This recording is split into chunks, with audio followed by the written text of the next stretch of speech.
ખેડાના કપડવંજ તાલુકાના ફુલજીના મુવાડા ગામે ચાંદીપુરમનો શંકાસ્પદ કેસ મળી આવ્યો। આંત્રોલી પીએચસીના કપડવંજના ફુલજીના મુવાડાના 4 વર્ષીય બાળકને ચાંદીપુરમના શંકાસ્પદ લક્ષણો જણાઈ આવ્યા। હિંમતનગરની GNERS હોસ્પિટલમાં દાખલ કરી લોહીનું સેમ્પલ લઈ લેબોરેટરી ખાતે મોકલી આપવામાં આવ્યું છે।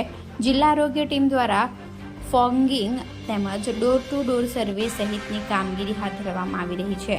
જિલ્લા આરોગ્ય સહિત તાલુકા આરોગ્ય ટીમ ઘટના સ્થળે પહોંચી તપાસ હાથ ધરી।